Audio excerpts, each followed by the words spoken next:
How do you do, ladies and gentlemen? What's the real truth about Citizen Kane? It'll probably turn out to be a very simple thing.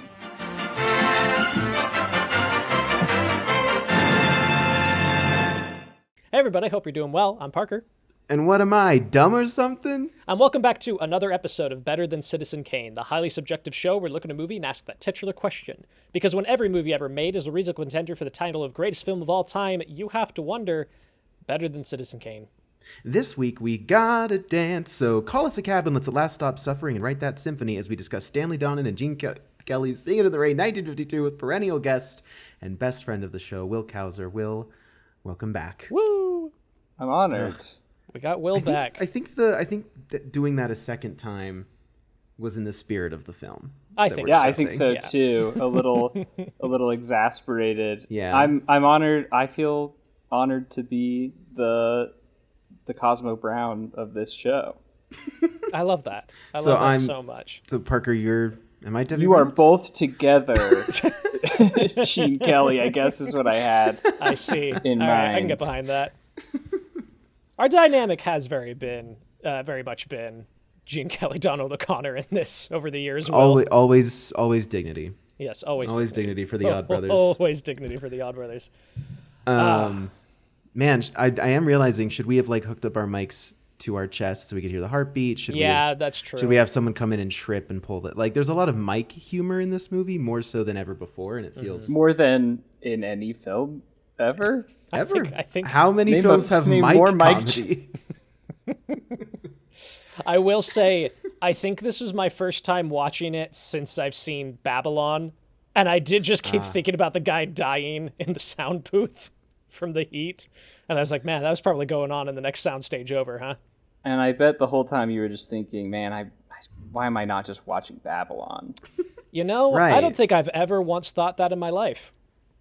Even mid-Babylon. Even mid-Babylon, I don't think I've ever thought I that. would rather be watching Babylon than anything else right now. Well, yeah, Wil, you come back every year, and every year we're so glad to have you.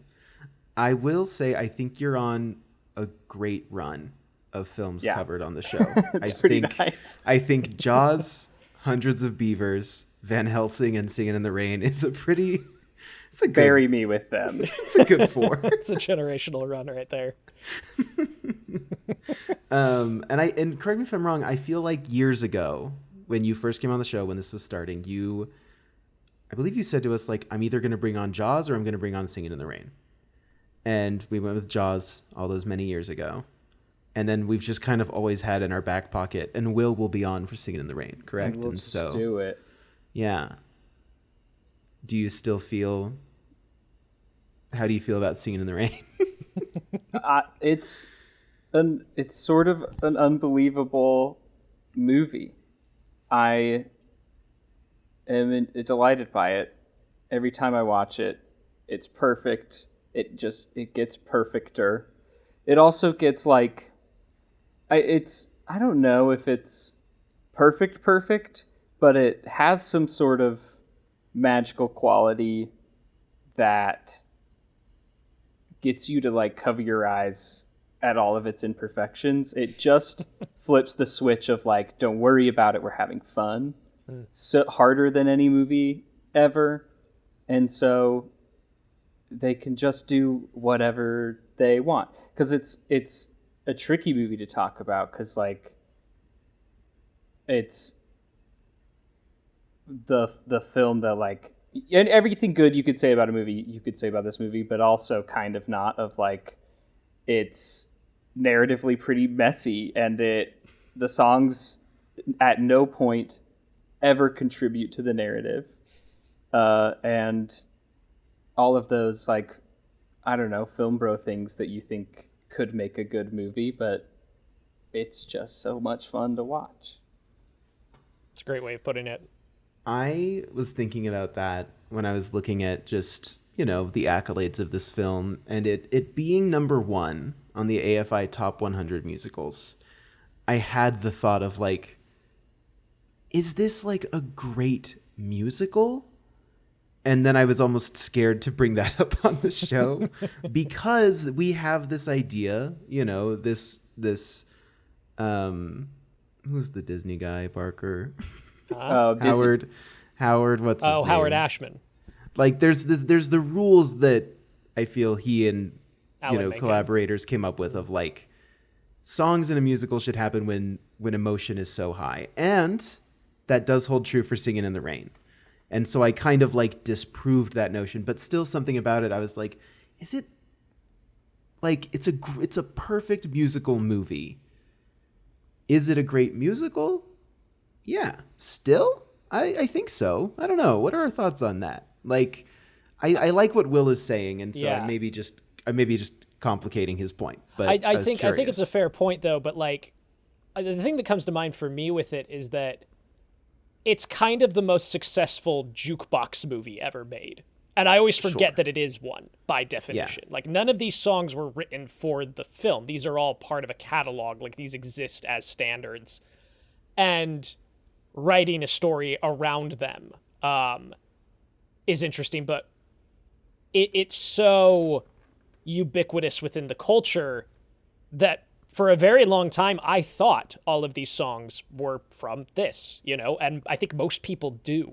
And I think that's a point in its corner in that regard of like, it's so successful at ingratiating the identity of these songs to this film specifically that it kind of transcends that. I think like the caveat I would put to AFI's list, I would just retitle it to top 100 movie musicals, because I think it is it's like a number one movie musical. Absolutely. I've seen the show on the stage. It's a fine stage show. It's kind of, it's fine. It doesn't translate nearly as well, I think. I mean, the film itself is literally about film. Yeah. And so by necessity, like it needs to be in the form that it's literally homaging and in conversation with, right? Yeah. And so it is a perfect movie musical. And I guess that's the wider point I was considering before the show is like, can we really put a jukebox musical as the number one musical? And to your point, Barker, I think you're right. Like, this so successfully took Singin' in the Rain for itself, and Gene Kelly's performance of it is so great that it's like, come on, that's where this is from now, right? Yeah, from the movie Singin' in the Rain. But they have that, like, I wish I could remember the exact wording that they put on the opening credit card, as they call it in the movie, of like suggested by. It's as suggested by Singin' in the Rain. Fascinating. The song Singin' in the Rain as suggested by the song Singin' in the Rain by whoever wrote it. I've always appreciated, like really appreciate in this movie, that it takes a vaudeville sensibility and puts it on the big screen with the biggest stars and never is ashamed of that. Rio, my wife, was having like a bit of was thinking really deeply about the concept of dignity and like, what does it feel like to have dignity in your life? This was a conversation we were having like last week, and I was like, I know the answer to this. And we watched that opening sequence in its entirety. And it's played as such a joke where they're, he's saying one thing and you're seeing another, and they're tap dancing in the pool halls and sneaking into the horror movies. And it's never shameful that we're let in on that. And it is like, what we love about these characters is that they are just like entertainers of the popcorn eating masses. And the whole movie follows that and is not trying to be cinema as much as it's trying to be a vaudeville show on the scale of a movie about movies. Yeah.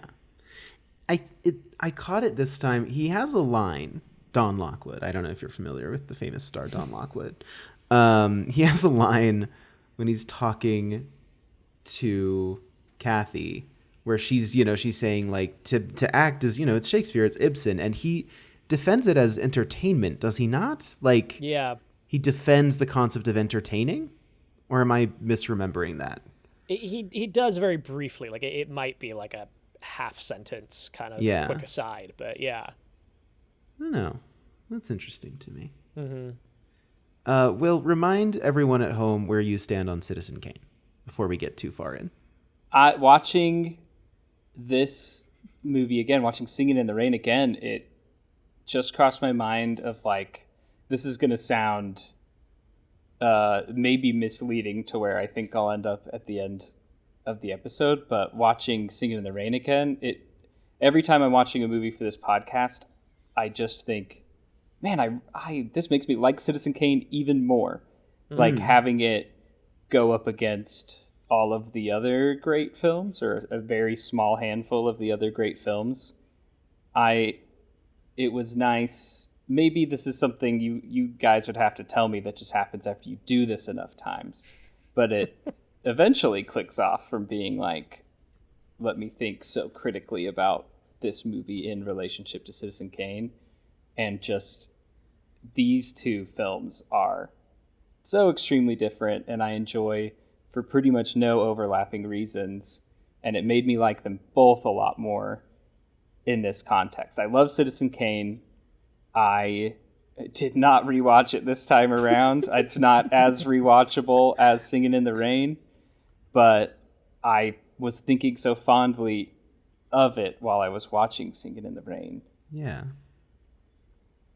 Nice. Yeah. It is fun to watch something in that context and kind of think about just celebrating movies, Yeah. and just being like, wow, two great movies.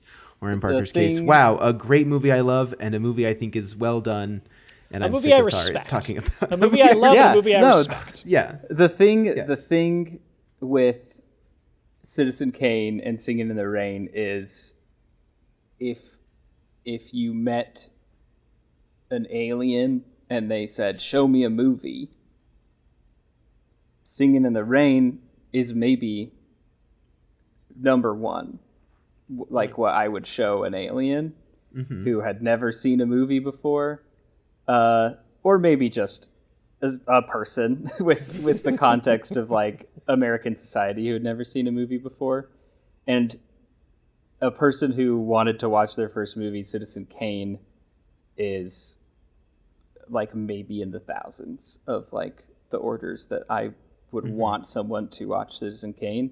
It requires like a lot of context to be enjoyed, and Singin' in the Rain requires none context to be enjoyed. I remember enjoying this movie before I really understood the English language or the language of film. But like I always remember watching these scenes, and I'm always surprised that like what Donald O'Connor is saying, like, it means something, but it is still as funny as I thought it was. Yeah. The first time I watched it. Which I guess leads us into, did you grow up with this film then, Will? Yeah, absolutely. Yeah. Okay. So do you think like you don't remember the first time you saw it then? Not at all. Like I remember my first viewings, I remember I'm extremely young, in the low single digits, and like being excited that it's make 'em laugh again. Like that's the earliest memory that I have of this movie. Yeah. Is getting to make 'em laugh and being really excited about it and enjoying like every musical number. Like it is the movie that I think made me feel romantic for the first time in my life, like at extremely young. But I think that them alone together in that soundstage, like where they are showing you how the sausage is made, of like how to make you feel, how the movies make you feel like you're in love. And like that is maybe the first time I ever felt like I was in love in my life. Yeah. It's like watching that scene in this movie. Oh, that's a beautiful way of putting that. I love that. Parker, what about you? Did you also grow up with this movie? Yes. I Similarly, I'm not sure if I could pinpoint exactly the first time I watched it. I know that like the first time I kind of started thinking about it cognizantly was that when what would that have been? I would have been 13 or 14. My sister did Singin' in the Rain at our local high school. And so we were watching it a lot in prep for auditions and things like that. And that's the first time I remember like really kind of, like Will is saying, like engaging with it as a piece of English text. But I do remember, shapes and colors a lot of this very young, because my family watched a lot of movie musicals like this, and I know that this one was surely in the rotation. Yeah.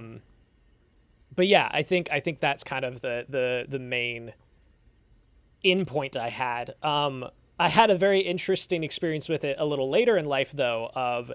It was my first year of undergrad. I was in a history of film class at Southern Utah University, and in that class we got broken into pairs and we got assigned a movie that we needed to give a presentation on to the class. And me and my friend McKenna Heiler got Singin' in the Rain, and even though we're both musical people, we were a little bummed because everything else was Jaws and The Godfather and like stuff that I felt like you could really kind of sink your teeth into.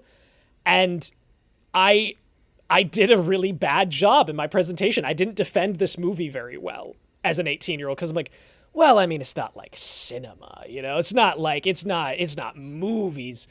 And I brushed it off, and I felt bad about that for years. Like I carried that around with me to the point that once I got to grad school, one of the first papers I wrote in film theory was a very long paper about Singin' in the Rain and apparatus theory. Because I had to be like, there is so much to be read into with this movie, and 18-year-old me didn't know what he was talking about. So that's. I was gonna say today is your redemption, and yet you've pre-redeemed yourself. I pre-redeemed, yes. Yes. But I'm back for more. I will spend the rest of my life paying penance. And I would love to hear your points, and I'm excited to hear them. I very similarly grew up knowing this movie. I literally, like the week before I watched this, so like last week, my entire family got together, and my nephew is 2.5, and he's been spending a lot of time with my mom, his grandma, lately. And I just heard in the other room, she was doing like the no, yes, she was doing that with him, and he knows it because she does it with him regularly because he finds it very funny. And I know for a fact that like she was doing the same thing with me when I was a little kid. And like watching it again, I was just struck by like, oh, this is a movie that my parents quoted in like constantly when I was growing up. So like, even if I wasn't watching it super regularly, even though I do think we probably watched it at least once or twice a year, like throughout my childhood, it was constantly being referenced in our day to day. And I think it is kind of, that changes as I got older. I move out and I don't quote Singin' in the Rain every single day, but I think about it often. And I think it is a film with an incredible amount of impact, obviously not only on just like our culture as a country, but just like on people. I think this is a movie that is deeply felt and experienced and remembered fondly by many, many people. It's hard to imagine that my physiological, neurological, like psychology is not significantly influenced by this movie. Right. Like, yes, no is in there pre-language. Yeah. I'm so glad you brought this up because I'd be so remiss not to mention this of like very, very early age. Like one of my earliest memories is that my mother would wake us up, or we would wake her up, go into her room by singing, good morning, wake up, you sleepyhead, good morning to you. Like long before I ever saw this film. And like that is one of my very, very early memories. So I'm so glad you brought that up about your mom and your nephew, because it's pre-language. It gets in early. It gets in early. And it stays there. Yes, it is. I think it's got that place in our souls. So I'm glad we're all on the same page on this. Not many movies have like. I'm so many people probably have a like mother-child experience with this movie, like young in mother-infant relationship. Like not I can't think of another movie that is used, maybe Princess Bride and this. And like that's specific to the context I grew up in and place and time, but like movies that are used to raise children. Yeah. To like educate new humans. Like it's up there. I mean, it has a similar level of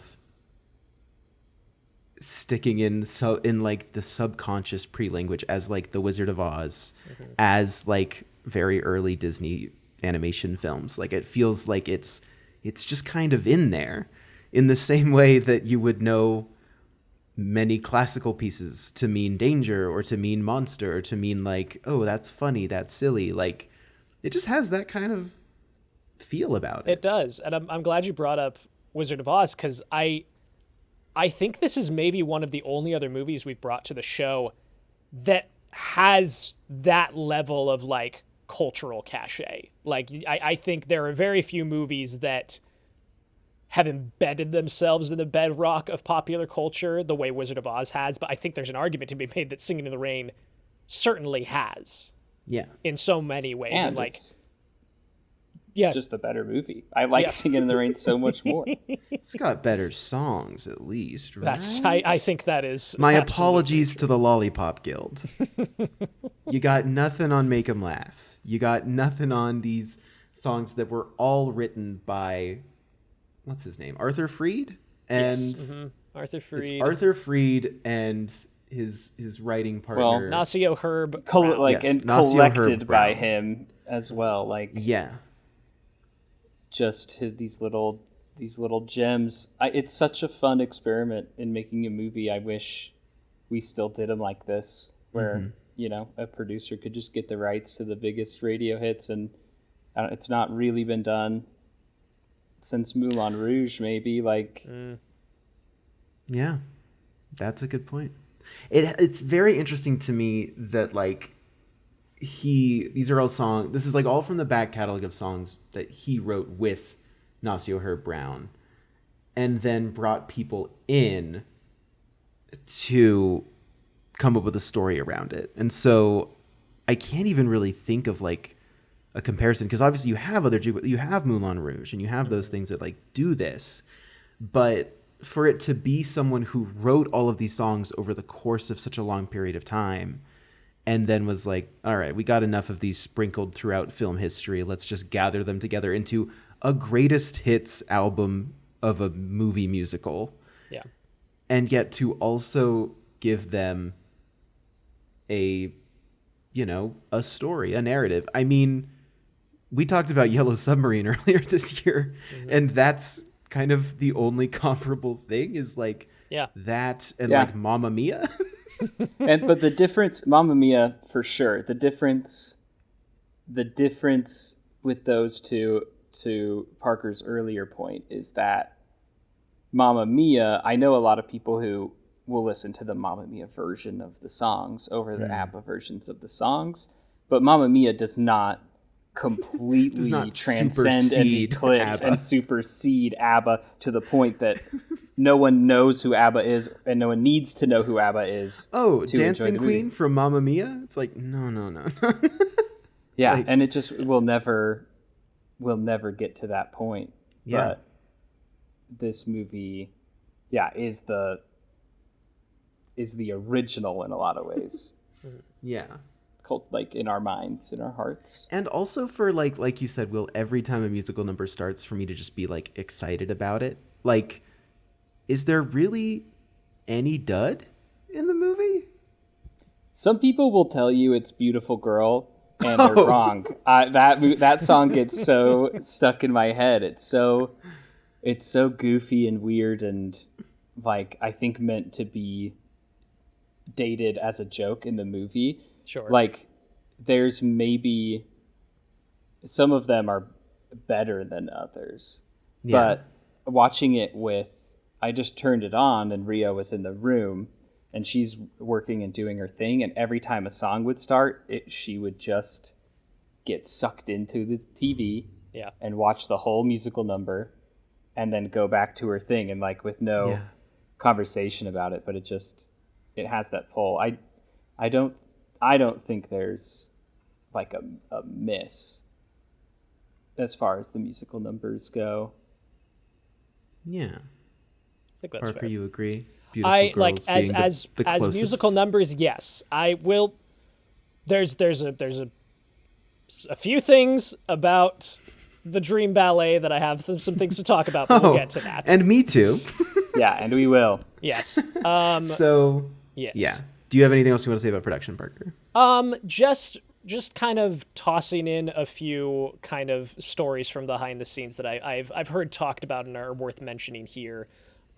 Specifically that, as is so often the case on this show and is when we look at movie history, sometimes when you encounter great art, you are inevitably going to learn that some of the people who made it were total pricks and were kind of giant assholes. And Gene Kelly was pretty monstrous to poor Debbie Reynolds on the shoot of this movie. Famously, the Good Morning Routine was filmed from 8 a.m. until 11 p.m., and her feet were bleeding by the end of it, and just would not let for a break. She has a background in gymnastics, but didn't have a lot of dance experience. Gene Kelly, at one point, got up in her face about it during one of the rehearsals, insulted her, brought her to tears, and she went and hid under a table in a different sound studio. And it's one of these stories, like, you hear it and you kind of like envision it perfectly. If she's sitting under the table crying her eyes out, and she hears somebody come in and she tries to be really quiet, and a pair of feet come by the table and lean down, and it's Fred Astaire. And he's like, "What are you doing under there?" And he, helps her up and takes care of her, and he brings her to one of his own rehearsals to show, like, hey, dancing is hard work, no matter how professional you are. Like, you can see me breaking a sweat over here and how he was messing up steps and having a hard time. And he was just wanting to kind of give her a boost of like, hey, it's okay. It'll be all right. So, shout out to Fred Astaire. We love some Fred Astaire taking care of poor Debbie Reynolds. Another one that I think is just crazy to, again, just think about of just different time. Donald O'Connor was famously a 4-pack a day smoker. And Moses Supposes put him in the hospital for several days. Which I misremembered as being make him laugh, and is maybe not the case, but also that would also put you out for a time. I have to just point out the really pedantic point that it probably wasn't Moses Supposes that put him in the hospital, but indeed the 4-packs. Yeah. The 4-packs. But I mean, that song has maybe the longest uninterrupted tap dance sequence. That is true. Yeah. Right before let's just throw stuff on this guy and end the song. truly not knowing how to end that number. If you apply any critical thought to this movie, it falls apart in conversation, instantly. Yeah. But I think it every time I talk about that number, just because it's nonsense. It's not even, some of them are maintain the integrity of their own setup, and this one is just we're gonna tap dance really hard for 4 minutes at this guy, kind of. Yeah. Right. It's great. And I do in the same way that when we talk about, when we talked about Wizard of Oz, it's you can hear stories about production and be like, well, then that's a terrible film, and we should not be so positive on it. And it's right, but also Debbie Reynolds worked her ass off for this. Yes. So let's also had never danced before. Let's highlight Debbie Reynolds' performance, as well as saying, hey, Gene Kelly later was I'm surprised she stuck around. I was really mean to her. It's okay. All right, man. Yeah. And but with being...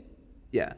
Oh, just connect. This feels connected to that in my mind in some way. Is it's crazy that this is as highly regarded as it is, and it still feels like Gene Hagen's performance is still underrated. It's not the first thing that you say, but it is the entire movie. is inside of that She's- extremely yeah, funny it's- performance. It's that, and it's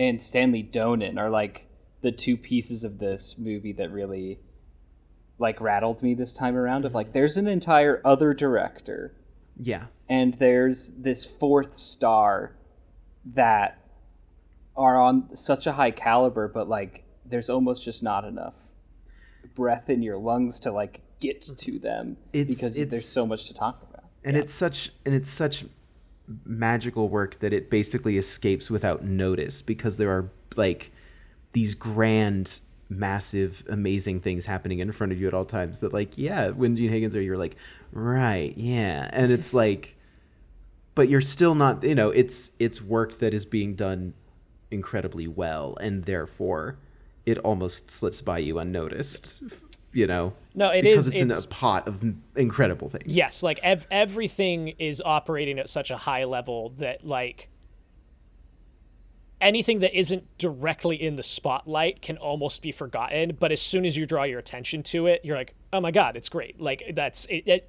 Everything is going on at all cylinders in this movie, to the point that like I remember being bowled over when I found out that Rita Moreno plays Zelda. I'm like, what do you mean that's Rita Moreno? What are you talking about? Today watching this movie, I was like, Rita Moreno, like in the credits. I was like, Yes. wait, there's certainly no way. I was like, where is she? And I watched the whole thing and was like, I didn't see her. Yeah. And literally only right before we started recording was I reading about this, and I went, Rita Moreno was Zelda. Like, Zelda. Yeah. what? It's like, I think that's so emblematic of what the film is doing, which is to say that I agree with you wholeheartedly of like, these production stories do not take away from the impact of the film. They're just, we talk about the making of the movies, and there are interesting things about the making of the movies. It's important which is to bring up. The last thing I want to bring up for research. I just, I have been wrestling with this for the better part of like a decade and a half now, ever since I found this out. It is seismic to me that this movie dubs Debbie Reynolds in 2 songs and doesn't give credit to Betty Noyes. That's crazy. That's an insane thing for this movie specifically to do. It's actually a really cool, clever meta joke. Oh, Parker. You just didn't get it. It's actually really funny. You're right. Of course. Betty Noyes was like, "That's gonna be really funny," because that's the movie, and they go, "Yeah, it's the movie," and they go, "Oh." Well, they're gonna do a big send up for her though. Yeah. Releases. She's got a whole campaign coming. They're gonna pull the curtain back.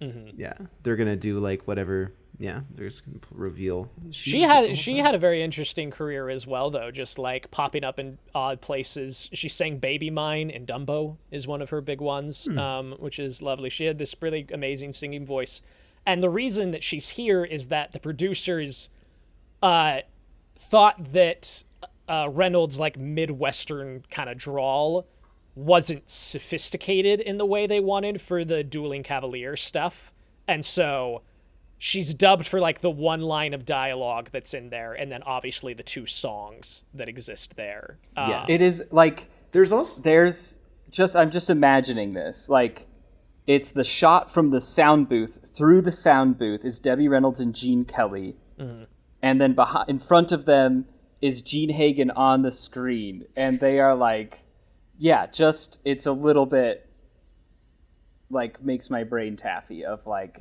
we are dubbing Debbie Reynolds in the sound booth, dubbing, and then we're gonna watch the scene where she's just completely dubbed, and I am thinking that it's Debbie Reynolds. That's beautiful. There is a line where they keep just Gene Hagen's normal speaking voice in. There's a line that she says in one of those scenes as well, where it's meant to be Kathy, but it's fully just Gene Hagen talking normally, which is wild because in my mind she just sounds like this. She just sounds like Lena. It's incredible. I didn't know this was a sentence that's been in my brain of like the thing that needs to be said is like, watching this, it is always Gene Kelly, Debbie Reynolds, Donald O'Connor, and Lena Lamont. Yeah. Like that performance transcends actor in the way that this movie like transcends its songs, and it's the singular performance that does that. Yes. Yeah. Just unbelievable. Yeah. the thing about Gene Kelly is that I mostly find him agreeable in roles, but I'm always like, yeah, but you were kind of a dick in real life, right? And then the minute he starts dancing, I'm like, oh shit, he's really But he's got good. the goods. I'm like, damn, oh my he's got god, the goods. he's so good at dancing. Yeah, he does got the goods. Yeah. Even if, like, there's something about the Technicolor of this movie, specifically that first scene on the red carpet, where he's so tan with his skin and so white on his teeth, and he's so forward with his jaw. He just kind of looks like a shark sometimes when he talks. I was getting some evil vibes on that close up on this watch. Yeah. Absolutely. There's just something there. Those cold, dead eyes. Oh, also, while we're here, before we jump into summary, we would be remiss not to bring up, you and I were requested to highlight Yes. a certain aspect of Gene Kelly. We were, and if you want, we could cut in the recording and audio that former guest Amy Whiting sent in, or we can just talk about it here ourselves. I think recounting is great. Amy felt it was important that we mention Gene Kelly's ass on the episode. Yeah. In fact, I sat down with them and watched a full Gene Kelly, documentary narrated by Stanley Tucci About his ass. Yeah, it's like that R2-D2 mockumentary. It's called like Anatomy of a Dancer or something. Yeah. Again, she puts it better than I could. But yes, we would be remiss if we didn't mention that many a time he'll wear a trouser and you say "wowzer." Yes, that's all. That's good. it. Yeah, that's it. It's worth mentioning. He's got the goods in more ways than one, I suppose you could say, of Gene Kelly. In two ways. And he's in exactly two ways. He's an ass in more than in both ways, in both senses of the. That's good. Should I just keep riffing? Yeah, if you were to summarize him in one word, ass. All right. Well, to pick up where you were at, Barker, we're on the red carpet. The writers initially were like, they had 3 ideas for an opening. They were like, either it's going to be a silent film premiere, it's going to be a magazine interview, or it's going to be like a flashback recounting how this guy lost a girl and got her back. And then, someone suggested like, hey, why don't you just combine those? And they said, oh yeah, okay. I'm jumping ahead, but when they're like figuring out how are we going to make this thing a musical, it feels like such a look behind the curtain of how this movie was made, of like, okay, we got to get to Fit as a Fiddle. Like, and then there's just guys pacing around. He's like, I've got it. It's the red carpet. And there's the fans are all there. And he recounts his story, and that's what that is. That little bit they have when they're thinking of the title is not at all dissimilar to the way Will and I work when we're writing. It's just kind of pacing a room back and forth. And then one of us snaps and goes, hey, what about this? Let me hit you with this. Yeah. I love the opening of this movie. What struck me this watch around is like that they are satirizing such a specific moment in Hollywood. And this movie like was my first experience with that specific moment in Hollywood. So it's always been hard for me to just separate it from the mythology and the fiction and the fantasy of Singin' in the Rain. But they're referencing really specific actors and really specific fan culture that we are like now, twice as far away from Singin' in the Rain as Singin' in the Rain was from the movies that it's more satirizing, more than that. More than twice. Yeah. It just struck me as like, this meant really specific things to this audience that will be kind of just lost in translation. Good Lord. Sorry, I just did the math that's 25 years. So that would be us making a movie about 2001 in cinema. Yeah. It's like 25 years. A lot changed in 25 years. That's wild. Yeah. Yeah, pretty crazy. And like, and it's something you can feel from the people, I think. Like, everybody working on this movie was alive during that time period for the most part, and like it's infectious in that way. Like, these are people who were there, know what it was like, know what happened. And also, to your point about that mythology of it all, Will, like, these are people who were children and young adults and are now the movie makers. And it's, you know, it's a very early version of like the 30-year cycle, you could argue. Yeah. Oh, yeah. Yeah. But like young Don and Cosmo sneaking into the movie always feels like self-referential of like, you do just imagine young Gene Kelly and young Donald O'Connor like sneaking into this kind of movie. Yeah. In 100%. the film, it's much earlier, Right. you know, like turn of the century, but Yeah.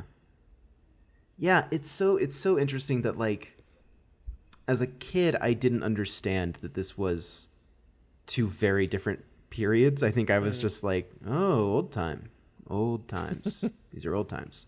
And the more that I revisit it, and especially on this watch, like it's, and you even alluded to this earlier with Beautiful Girls, of like, no, it's also making fun of that era. It's just that like our view from the future condenses that period of time down a lot. it's like it's the Grease effect, where like I thought that Grease is like from the 50s and of the 50s and about Right. the 50s. It's like the image that you have of the 50s, but it's actually the 70s completely Looking back. making fun of the 50s through like a totally fantastical lens, but Right. it just becomes the reference point for the Yeah. thing that it's making fun of. Yeah, it's very interesting. And like we won't, like I don't think I'll ever fully understand how funny Singin' in the Rain was upon release, because Yeah. I wasn't alive in 1920. I don't get it. I wasn't there.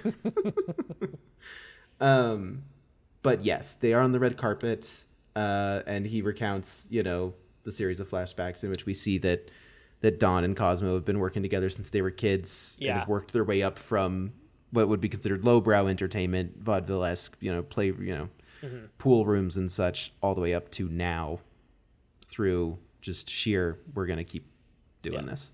I've always felt this way about the movie, of the audience for Fit as a Fiddle are Philistines. Like, they don't know, like, how can you not watch these guys give 110% and just lose your mind over it? Like, what are you doing? It doesn't booing them quite off the work. stage? Of like, they did a yo-yo with a violin and then kept rocking, and a guy literally covers his nose and goes, "Oh, stinky!"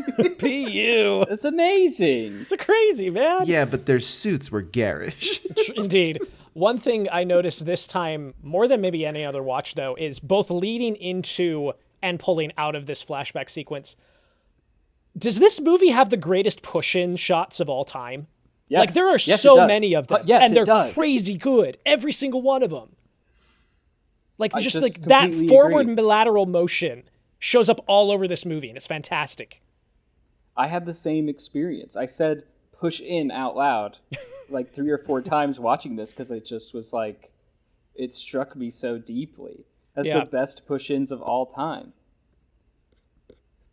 It's is- also funny to watch Gene Kelly get blown up as a Confederate soldier. The jump cut in the reel is so funny. It's just, I love it. I love it so much.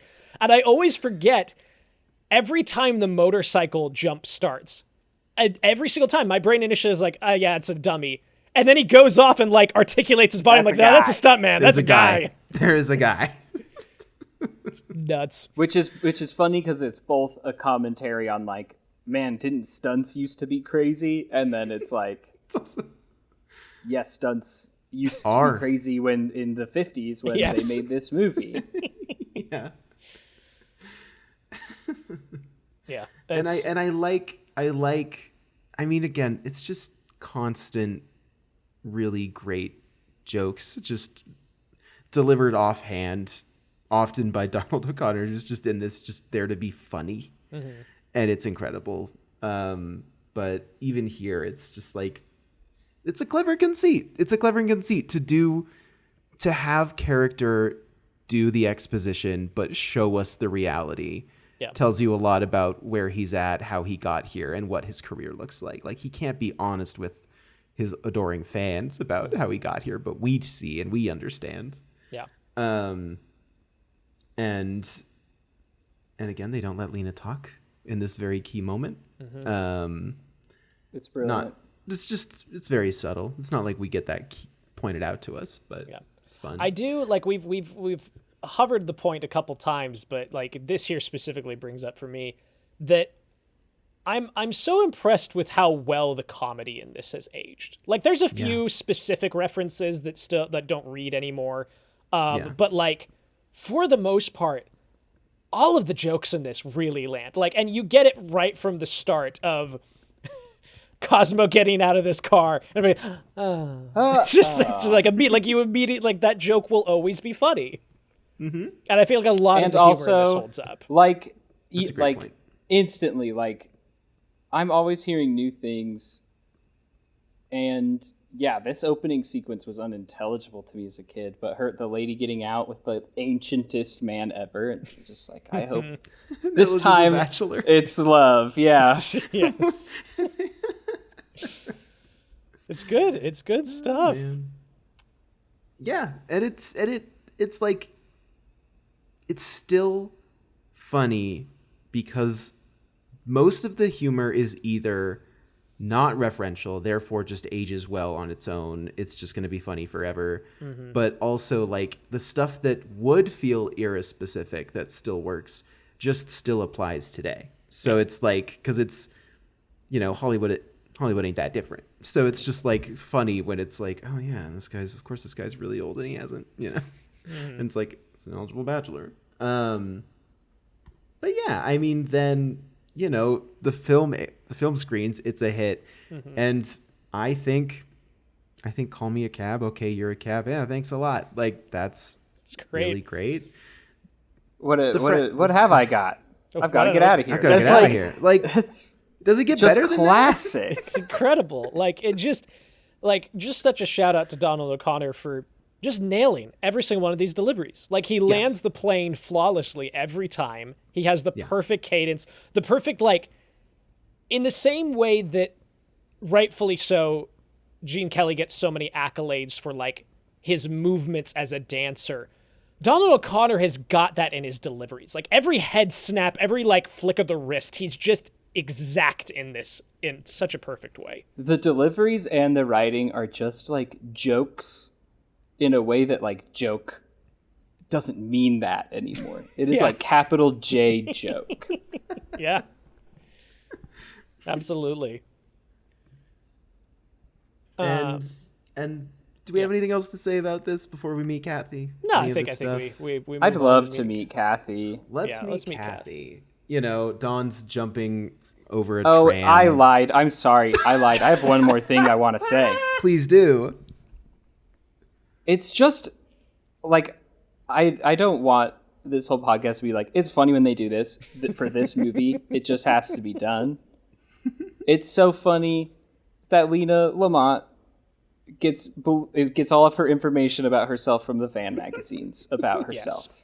That is like an unbelievably good conceit that continues to be funny. We get such like limited slices from her in that opening. Like you get a voice reveal and you get like she believes they're in love because she read it in a magazine. And it is magic. Yeah, it's fantastic. Yeah.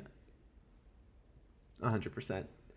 And so, he escapes the fans, lands in Kathy's car. I love the way she pulls over and is like, police officer, arrest this man. Yeah. She's like, oh, if it isn't Don Lockwood. Oh, wow. and Debbie Reynolds also plays it very, very well. Like, for this to transition into a scene in which he is, like, they can joke about him molesting her, and for it to not put a sour taste, at least in my mouth. Like, I come away from it feeling like they both got good hits in on the other, and it was all in good fun. Like, the fact that this movie from 1952 can do that, and that hasn't aged extremely poorly outside of just the casting age difference. But that's just cringe. I cringe every time this scene happens because I'm waiting for something to happen that will like shock me to my core, and it's like he's like a little pesty. Yeah. And she like I don't know, there's something in that doesn't make it horrific. It's like bad behavior, but it never. I think part of it is the pacing, because I think that like it's very quickly, like we don't have time to really sit with any of those implications before the movie itself immediately takes him down a peg by ripping his coat as he gets out of the car. Like that is in the same sentence as "I will not molest you," yada yada yada. "I must tear myself from your side," and that's like immediately never like, gets you to lost. laugh at him. Yeah, she gets to laugh. He at him. never has more, even though the setup is like a powerful man has landed in my car. He never has more power in their scenes together than she does. She retains all of it. Yeah, and the conversation is not about her as an object or a person, like even just an item or like a person physically. It's about acting. They have a conversation about acting, and he's like, "Well, who are you to be so high and mighty?" Yeah. And she's clearly also making up what she's saying, and that is immediately resolved. Like it is pacing, and it's also the content of the interaction that I think contributes to it feeling more fun than if they let him sit with that attempt at her for any amount of time. Right. I have a question for both of you, because I was thinking about this time around, and like, this is not me trying to play the game of like, oh, let's make the movie that isn't here. What is that? But I had a moment this time specifically where she's talking about, and again, obviously very clearly making it up, but she's like, I'm an actor on the stage, all those beautiful words, lines. And like, this time, I don't know what it was that caught me, but like, part of me wonders if the script is better, if that's actually true. If when talkies come, he goes to Kathy to be like, hey, I need your expertise. Like, you can get me through this because you do love words and you do love Shakespeare and Chaucer and all this stuff. You are the real actor. As opposed to a lie she says that very quickly gets taken out from under her as, well, she's a dancing girl and that's all. Like, it's not a knock I have against the movie, just like a thought I had this time of like, yeah, an interesting alternate version that exists. Because it's like totally in there. It's just never addressed directly, but she has the skill set. Like, she is great at what she does, and that, like, Don Lockwood's into her, but everyone else at the studio sees her for half a second and is like, oh, okay, that's all right. Cast her.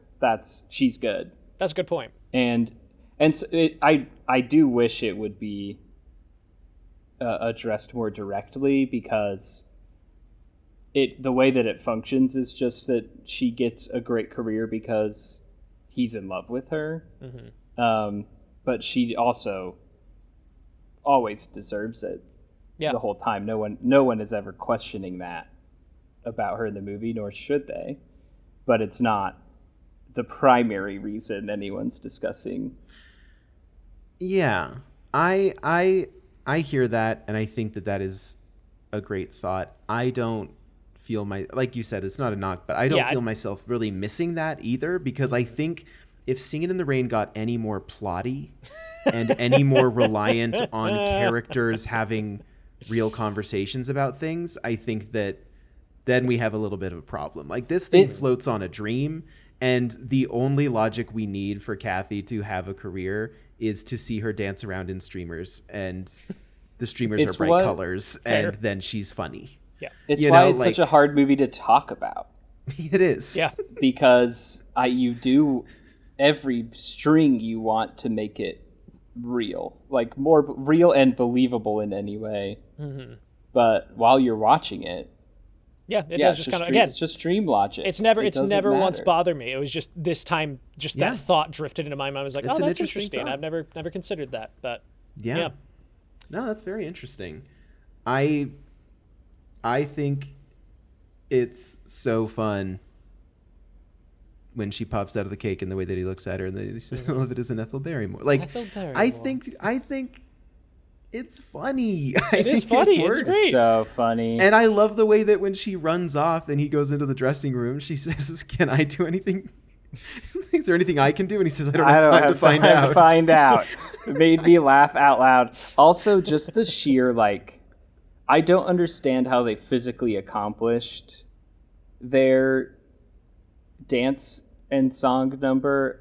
All I do is Dream of You is such a catchy song, and I love this number. Mm-hmm. And I don't know how they even move their legs through like the metric tons of streamers. I literally that they was watching like, how is no one tripping or slipping on these? It's crazy. It's an unbelievable amount of streamers. I love too that they keep the take in of Debbie Reynolds having to move it out of her face mid-dance. Because like that's so obviously Debbie. That's not Kathy, that's Debbie. And I love it. Yeah. And I had not caught before that they literally have to hand out the streamers before they're like, yeah, they have sewn in baskets on their costumes. Sewn in baskets so on the cool. side. So I watched this with my friend Tori, who is a costume designer, and the whole time they were just raving about every costume that came on screen. It's like, oh my God. And I said, I know. It's also worth it that she comes out of a cake for Cosmo's line later where he says, I'm glad we found you. We checked every cake in town. Checked every cake in town. Unbelievably good. It's great. It's good stuff. It's just something that I like. Sometimes you watch something and you just think about what writing is, and it's just like, I don't know, to just think that through. Like, I struggle to write jokes. I don't think I'm an unfunny person most of the time, but I cannot like write setup and payoff with ease. It does not come easily to me. And for this movie to just be constantly just like, not even setup and payoff, but to just be like constantly calling back to things that feel in character, that are relevant to the characters, and that feel like things people would actually make fun of them for is wild to me. And it's something that I admire so much about this movie, is just like, it makes it feel real in the way that people joke. And I think that's very nice. I agree. Okay, where are we at? Cake to the face. Oh, yeah. Yeah. She gets a cake to the face, and then Don and Cosmo are walking through the studio where they're actively shooting like 6 films, and it is just an unbelievable sequence. Yeah. From like active film set to active film set to active film set, and they're like walking under the lens, such a fantasy of how you imagine studio films. Well, it's like it's such an illustration of the term Dream Factory. Like it's the perfect encapsulation of like when people talk about Hollywood being the Dream Factory, this is what you're picturing in your head. It's an assembly line. Right next to one another are 6 different movies of 6 different genres being done all at the same time. And since there's no sound, they can be going synchronously because they're not interrupting each other at all. And you know, everything I've done in my film research does not lead me to believe that scheduling ever existed this way. I don't think sound studios operated like this. Shared studio. Yes, but like a warehouse with 6 sets. It works. It's what you already talked about of like, give yourself over to logic of the movie and you won't not a single thing will catch for you. No, not at all. There's the bit that has stood out to me this time that I'd never really put much thought into. And I don't know, it like scratches me as a weird sticking point. But it's also an interesting commentary of like, it starts with him walking up and through like just like this crazy like racial fantasy of like these guys with like the big bones and like the mask, brown face you have to imagine, but the guy's just sitting there like drinking his cup of tea, and they like hand him the newspaper. Like it is a thing you couldn't really like. They couldn't do that today, but also like feels like what I'm wondering for you guys is, did that read to you as like, is the movie Singin' in the Rain saying you couldn't do this today? Or is, you know what I mean? Because it is also saying something about the kinds of movies that were made in the 20s. Right. I don't think they're trying to like make any stand on like racial representation. It's the whitest movie I've ever seen in my entire life. Like there's but it does feel like you can mark quote unquote progress. Like the three that we see are like the tribesmen, the like football rally, and then the train fight. And like that feels so like locked in on what so much of a lot of silent film was, of just like, all right, we're gonna have grand serialized adventures, we're gonna have the sports we're gonna comedies, have sports, and we're gonna have the melodrama. We're gonna show you something exotic. Yes. Right. Like that's the word they yes. And then that leads into Make 'Em Laugh, right? Because this is real quick, by each of your estimations, what is your favorite musical number in this movie? Like, which sequence is your favorite? Okay, sequence is a hard question to answer. Musical number. Okay, musical for number, fine. For the song, it's probably Make 'Em Laugh. I think that the song and the performance from O'Connor and all of this is just so unbelievably fun. Like, I had the exact same experience as Will mentioned. Like, growing up, we'd get to that and I'd be like, finally, we're proper here. cinema. And at the same time, like, you know, you can't beat Singin' in the Rain. That is iconic for a reason. Gene Kelly is on fire. Actually, he's quite wet, but he's on fire. And then you have like Dream Ballet sunset moment with the steps is just like the most moving image in this movie. Yeah. And it's wild to me that it is mostly incidental. And that's fine, and we'll get to that. But that image, I think that image in the Dream Ballet is my favorite sequence. It's my favorite image in the movie, but Make 'Em Laugh's got to be my favorite song, I think. No, that's fair. As a sequence on this watch, it really handedly fell to Good Morning for me. Yeah. It feels like all of the pieces working perfectly together, and like, sorry to everyone in the cast and crew who, like, you know, was there like, for it was 15 torturously produced, but the results are spectacular for sure. Yeah. No, that is fair. And the reason I ask here is because I agree that, like, I think Make 'Em Laugh is my favorite song in the movie. Like, just as a song, I can hum that. I can sing it any day of the week. I'm not going to get tired of it. I think sequence for me this time around, You Were Meant for Me, and very specifically the shot of the colored lights coming on behind Kathy. I close up of her gasped. with it is. I want to frame Unreal. that and hang it on my wall. It's art. Like, it is pure cinematography. And it's the magician showing you every step he's taking to show you the result. And then the result comes and you still gasp. Like, the movie's like, Gene Kelly's like, all right, you know, a couple lights, moonlight in a garden, all this stuff. And then it cuts to the close-up on her and you're like, oh my God. Oh man. Yeah. I knew it was coming. But, yeah, you know? It's insane. If you've got to show someone a sequence from this movie, though, I think you show them Make 'Em Laugh. Yeah, I think, like, it stands on its own. It's so universal. It stands the test of time completely out of context. I mean, what's his deal, right? He's bummed out because he can't find Kathy. It's been 3 weeks. Yep. Yeah. And then Donald O'Connor runs into a wall 8 times and is like, does that help? and again, this movie just knows that when a musical number's done, we're out. Yeah. We are not having them transition back into a conversation because there's nothing to say. You don't need to show us that a lesson was learned, because that was not the goal.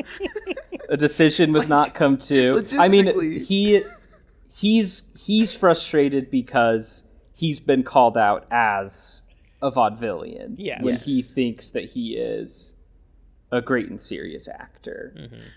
It's Cosmo that's like, the point is to entertain. The point is to make them laugh. Yeah. Also, I'm just don't take yourself realizing, so seriously. Yeah. That like so many of the worst times in my life, I have come to Wil, and Will's basic emotional response has been to run into a wall 8 times and say, "That do anything for you? That help?" And it does. It helps every Does time. that help? Was that not the it equivalent really does. of me showing you those 2 Doctor Who movies? Yes, it Parker? was. Yes. Absolutely. Because that felt like running into a wall 8 times, but the result was the same, which was Yeah. it cheered you up. It did cheer me up. I And every also- time we talk I about c- that story, you're like, "Oh man, that was such a bad night." And I'm like, "That was a great night." Like, The best night ever. I can't think of a musical number in the history of movie musicals where someone sings less of the song that they're supposed to be singing. It's so Yes. funny how much he just gives up on a line halfway through in this. Like, never even tries to finish his own sentence. And how many times is the funny song in a musical successful at being funny? so rarely. I feel like So oftentimes they do a Especially funny one this era. and it's oddly slow, yeah. and you're like, please just get this done. End it, Like please. song that's different than entertaining. There are plenty of entertaining songs, Sure. but when a song is meant to be funny, I just don't know if that's as easily done. Mm-hmm. And for this song to just be the peak of humor and entertainment, and like song is catchy, performance is good, like physicality is off the charts. Yeah. It's And just to like continue to speak to the vaudeville nature of this movie, like I think a lot of people like to consider Gene Kelly an auteur and cite this great movie as an example of that, but I think that it's a song that already existed that someone wrote, and you're bringing in your number one like physical comedy guy to come and do this crazy routine. Like it feels, so much of this movie feels like putting on a talent show to save the city hall or whatever, you know, like Yeah. it's just like let's a way that movies don't get made anymore, of like, you have had an independently successful career on the stage throwing yourself into walls, let's get that on camera. Yeah. And Right. into this big movie sequence.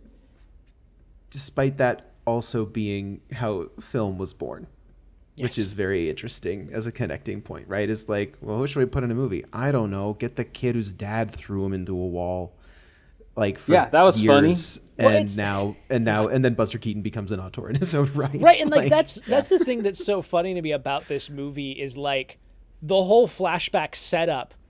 I'm like, Don Lockwood is primed and ready to be a Buster Keaton star. Like why is. why did you make him Valentino? Like that's such a this dude has the chops for everything else. Yeah. It's just interesting. But they also kind of did that with Keaton. Like, Yeah, that's true. The minute that he wasn't working independently, they were like, "What do we do with you? Should you be like funny word guy?" And it's like, no. Actually, you should just let him go nuts. Do what he was doing Yeah. before. It does. It has a lot to say about like the industry just forces everyone into the same box of whatever is doing well Yeah. financially right now, and the way to break out of that is to like rely on the things that you have always been good at that make you interesting and unique. Like that's the whole it's the singing and not it's the good morning Yeah. plot point of like you could just dance and throw yourself into walls. He's like, "That's a People great would idea." like to see that more. Yeah. Yeah. Yeah.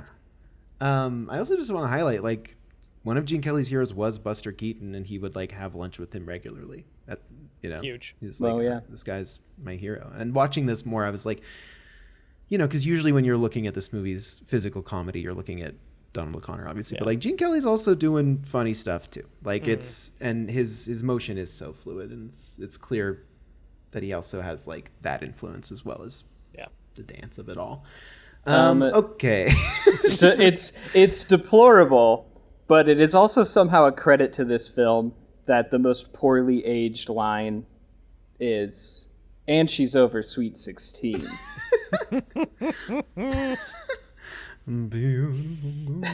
I love this guy. He's being a freak. Like the way they're walking around, it is the weirdest. I think it's weirder by far than the Dream Ballet. It's like, it is. It has a very strange energy and to it. And it's so interesting because like it kind of skirts the line for most of it of just being kind of old-timey and sincere. And then the tableaus, each of the women in the outfits and him describing it just is like, it's so specific. They're like, okay, you have to be like, you're so clearly parodying like the Ziegfeld Follies or whatever else. And just like, it looks like costume design from What a Way to Go, which is deliberately cranked up to 11 and like garish. Yes. And so you see all of that here. It's like the one that always gets me. I really love it, right? Like it doesn't only say that silent film bad, talkie good. Yeah. Like I think this whole number is such a like, it's fun and it's beautiful to look at, but it's also like the business of making movies gets to explode in a new way of like, oh, we can use song and dance and pretty girls to like to sell clothes to people. Now. Like it is a commercial for like a big box retailer. It is, each of those is an IKEA showroom with a model in it who's dressed appropriately. The button they have at the end is my favorite though, of just remember to wear black in court. The judge will be impressed. And just like the finger she has in her cheek and just the like up, just that pose just feels like the culmination of the bit, and I love it. Yes. And real quick, just because I between Make 'Em Laugh and Beautiful Girl, we do learn that Lena had Kathy fired. Yes. And you do get the party at which RF is like, hey, run the machine. You got that thing working? Let's roll it. And then that guy goes, hello. A talking picture. Which is so funny as well. And the way that they're like, come on out from back there, Mr. Simpson. And he's like, no, I'm right here. And it's just, and at the end, him like thinking they've cut the camera and they haven't. I love it so much. It's so funny and weird. It like, as a kid, I remember his performance feeling like alien to me. Like he feels like an alien. Yeah, this is from another universe, what this guy is doing in there. And I love her coming up being like, it's vulgar. It's vulgar. It's like, do you think you'll use it? It's like, well, probably not. Warner's is doing a film. And then he's like, what do you make of it, Dexter? And Dexter's just like, nothing will come of it. It'll amount to nothing. Just like the something. And then I think Cosmo's like, yeah, just like the horseless carriage did. Yes. It's all very well written. I wanted to highlight the talking pictures guy because he's one of my favorite parts of the movie. And then that leads into the sound montage after the jazz singer does well, and that gives us Beautiful Girl. And then Dawn finds Kathy on the set for that, and we get You Were Meant for Me, which has been much talked about and is gorgeous.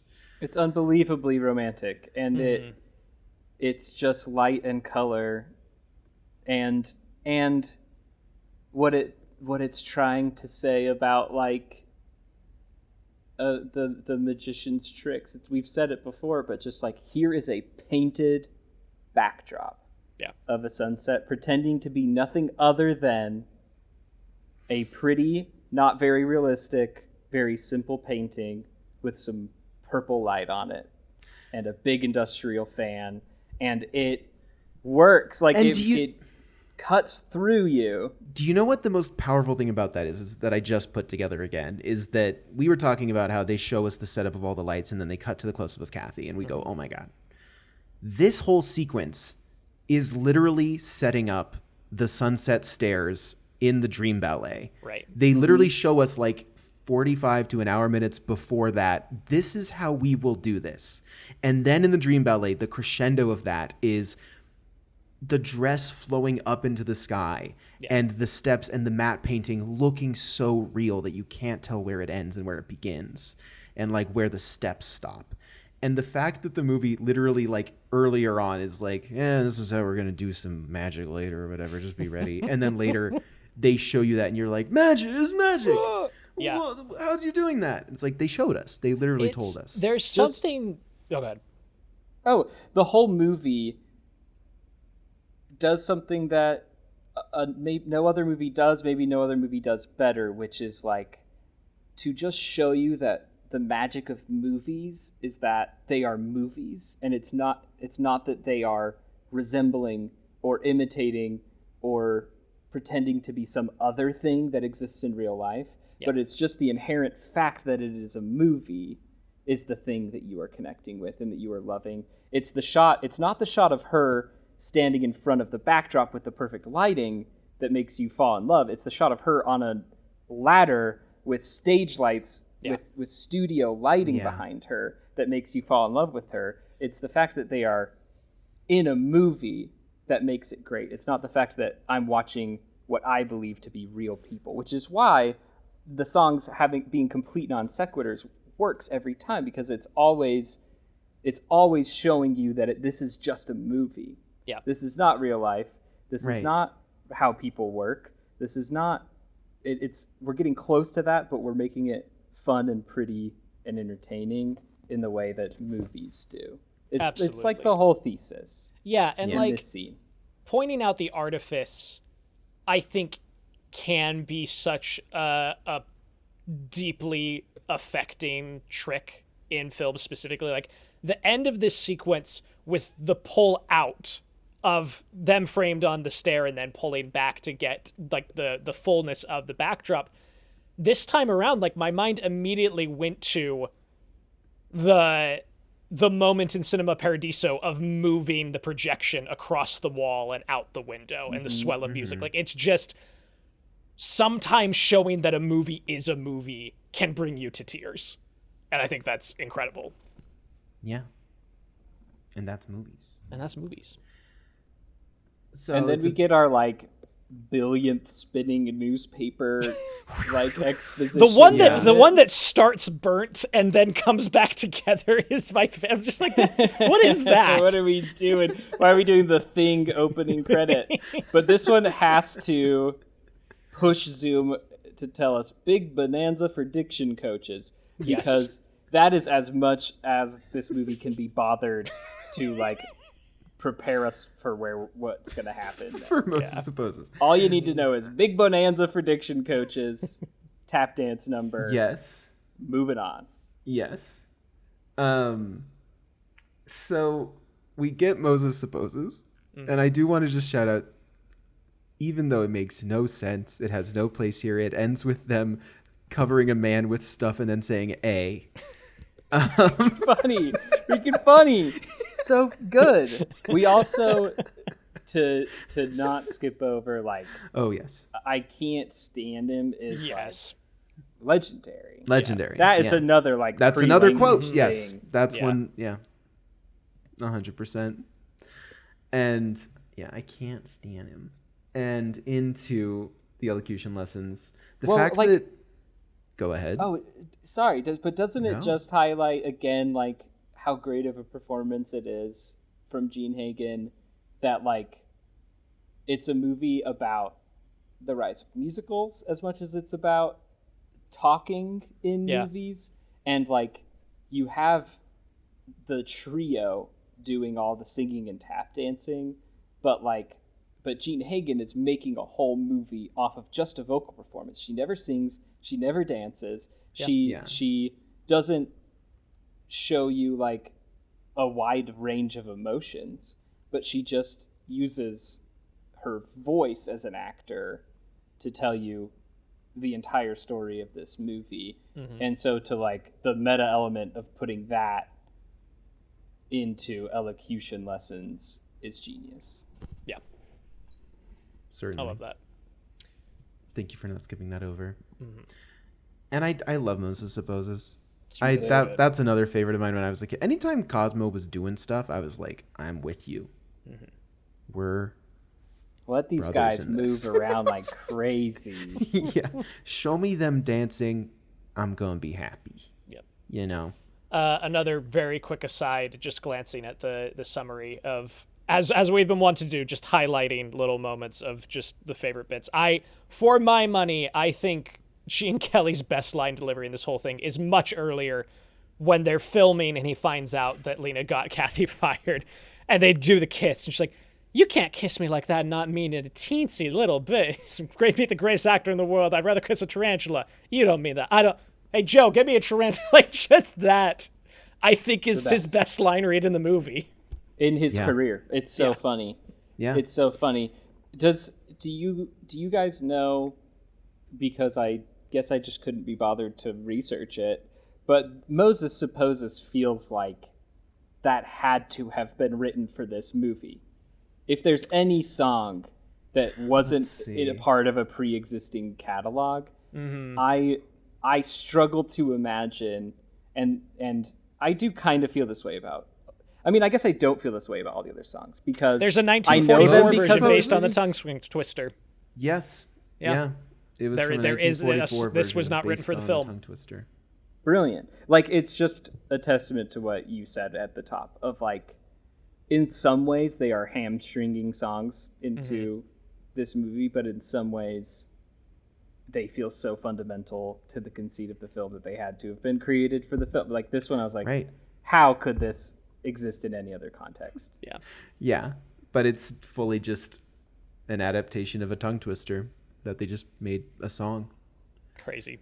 Which I think we should do more of. Everyone go around. What would be your chosen tongue twister as a song? Ooh. Yeah, Charlie XCX could get doing red leather, yellow leather is what I'd like to hear. And that's a really good choice. I think that's fair. I'd like to hear Josh Groban belt out Seashells on the Seashore. I like that. You know? I like that. I think Bad Bunny's Peter Piper picked a peppers. I can't even do it now. He's jumped to English and he's doing it in English. Tongue twister. To just go straight to tongue twisters in a new. Yeah, that's brilliant. Yeah, Great. it's a brilliant move. He's a genius artist. We'll never predict what he's going to do next. Yeah. So Moses Supposes A. Just want to highlight again that it just ends with them saying A. Truly just like, whatever, guys. You enjoyed that, didn't you? And I go, yes, I did. And then we go straight into recording. And this is Rollum. This is the most stressed director of all time. He's at the end and he's crushing his heart, and it's like, I've told Parker knows this about me. Yeah. I think about that man every time I am on set. Yep. If I am ever directing, if I am ever on set, there is that little man inside of me. Well, at running around like at least crazy. once a shoot, one of us will blurt out specifically the roll 'em, like the second to last the one. Only way to either start will or I rolling. will say it.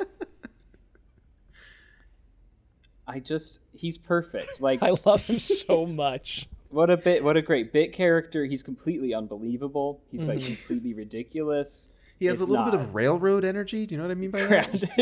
A little bit, yeah. I love Dexter. I love Dexter.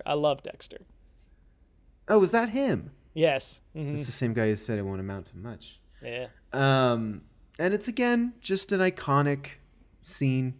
Yep. Feels like you know this when you're born.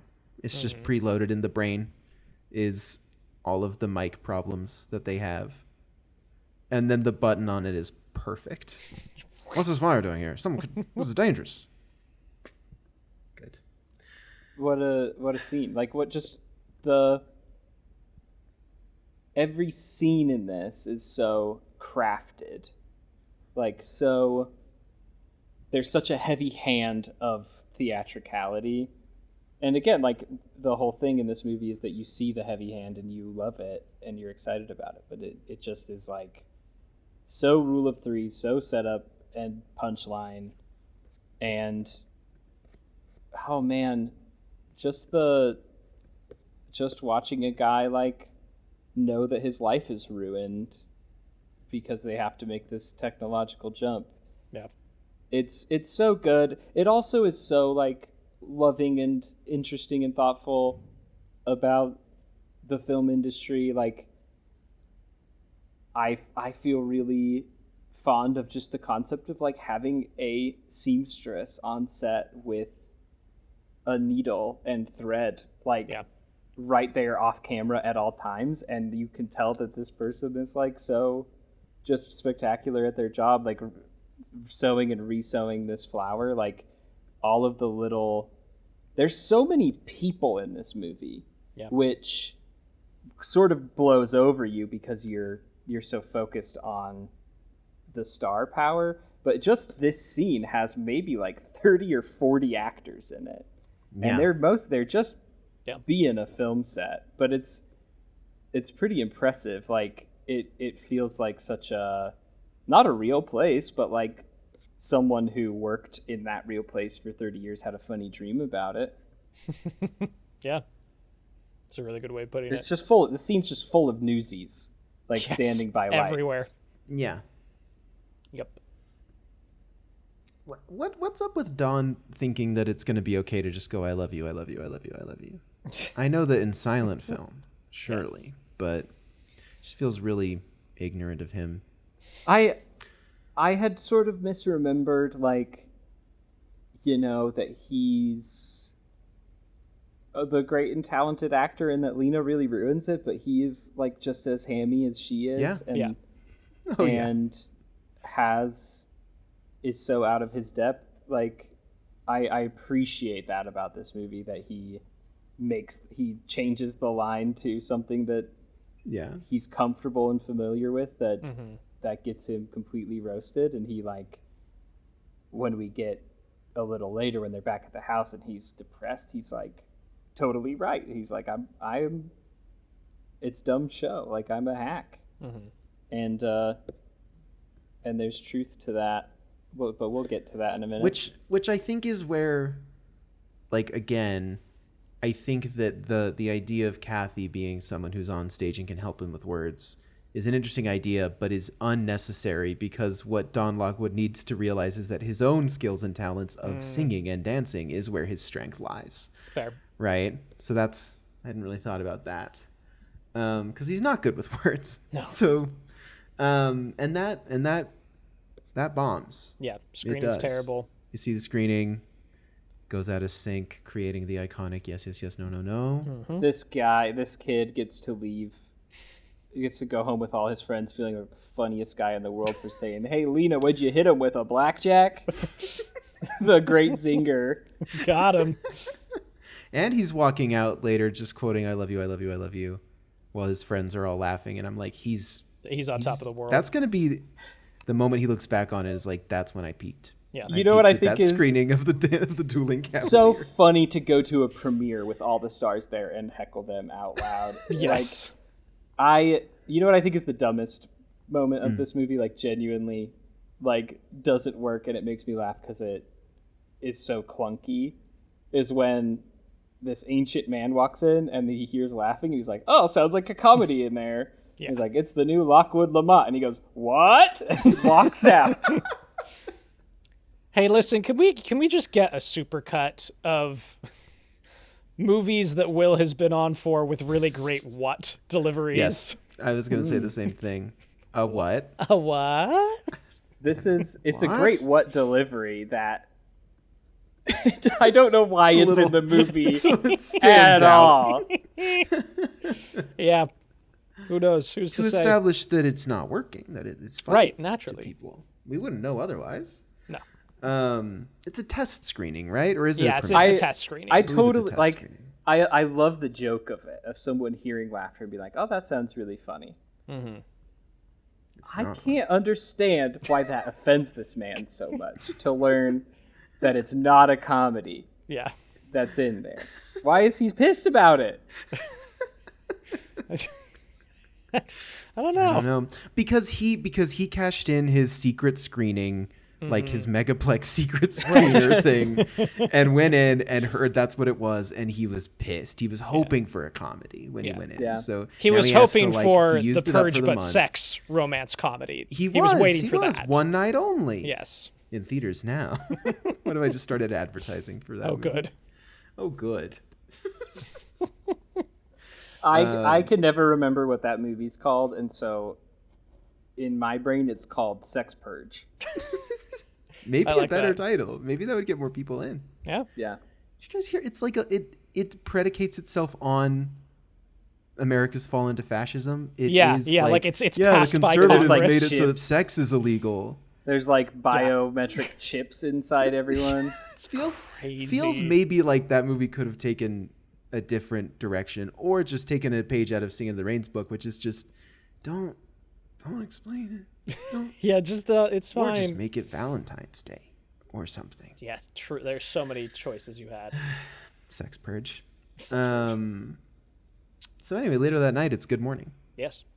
Great scene. Love, and I said this to Amy while we were watching. I was like, I should just invite my friends over for like a classic midnight sandwich, where like I cut a big giant piece of salami, and it's just on bread with cheese and lettuce, 3 and we're just eating that milk. up until it's glasses of milk and some sandwiches at like 2 a.m. Just kind of, I'm like, maybe that would be good. Yeah, it could Maybe be a that vibe. hits. Do you guys think that One Night Only is karmic justice for Callum Turner being married to Dua Lipa? Is that what this is? You know, that could be he the can't universe have it just trying all. to write itself. Yeah. I could see Yeah. that. I could I certainly could see that. Because they're constantly going on these wonderful vacations, and then they were like, well, unfortunately for you, you're going to be in the sex purge. You're in the sex purge now. That big block of Swiss cheese looks so yummy to me. And sorry, but these images that come to me from the sequence, it's the big block of cheese. Mm-hmm. Yeah. I wanted to go into this. I watched Debbie Reynolds talk about filming this scene beforehand. Like there's some famous interviews of her, and I wanted to watch it and like feel bad for everyone, and like you totally do. It's like unjustifiable behavior, but like it's the best dance sequence I've ever seen in my life. Yeah. And it's hard to not just think about that. It's also wild to me that it is quite literally back to back with Singing in the Rain. Yeah. Like the fact that this movie has Good Morning, and then he takes her home and it's time for him to do Singin' in the Rain is like, what? You can't be good at both sex and bowling. You know? Yeah. That famous theory Pick that if one, you're good Callum pick Turner. One. And pick one. Singing in the Rain doesn't have to choose. Singing in the Rain, I'm like, you can be good at both. You can have Good Morning and can have Singin' all in the Rain. cake you want and eat it too. Yeah, a great you're just Cosmo allowed to do Brownism that. in this scene of him being like, no, it's okay, I'm just like a total hack. And he's like, well, at least you're taking it lying down. That really makes me laugh. Yeah, he's got them all. They're all great. Maybe every Gene Kelly performance would be better if there was just a guy next to him undercutting his immense amounts of ego pouring off of him from a performance standpoint. He's There's just a either guy like cutting him down to size. Yeah. I watched an essay about this and the like a video essay and the person talking about how all of the songs are just like totally unrelated to the plot, and he referred to this like he's like the songs exist to teach you important things like the fact that it is now morning. Like this is maybe the most egregious when you turn on your critical brain, your critical narrative brain. I don't know, other than the Dream Ballet, which is on another level of like gratuitous dance scene, but this one's just crazy, and they make it work. Like they just play the joy in it. And have either of you ever watched the original Singing in the Rain number from the Hollywood Review of 1929? No. It's like peering into an alternate universe. Like it's so strange to hear and see a sequence that is so owned by this movie culturally, to have it pop up like 25 years earlier. You just look at it, you're like, and also specifically that it's a film from the 20s, so it looks like that and it sounds like that and it feels like it's from a million years before 1952. Yeah, I recommend go check it out. Okay. I watched it one time a few years back. I would like to see wild every song in this movie's original. Yeah. The original performance. Is it similar to the experience of watching 0 Hour after watching Airplane for so many years? Yeah. In which you're like, what? Like, That line was played straight? Yeah. Yeah, very much so. I also just want to say to what you were talking about, Will, of like that essayist's point of like none of these songs have anything to do with anything that's going on. They tell you that it's morning, and they tell you that now he's singing in the rain. And yet, I think the joy in it that you highlighted is why it works. I think that in a strange way, it feels somehow more realistic to me. I hate realistic when it's a musical, but like it feels more sincere and almost like these people are just performing songs that exist that relate to the scene they're in, which is what we do in real life all the time. When you have a big, when you're in love with someone, when you have big feelings for someone, you turn to other people's love songs and sing those. Yeah. And because that resonates with the emotion you're feeling.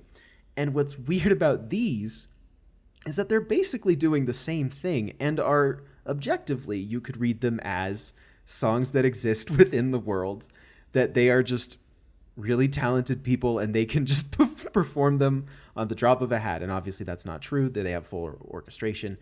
But I think that's almost why it works, is because it's more of what we are capable of doing in real life.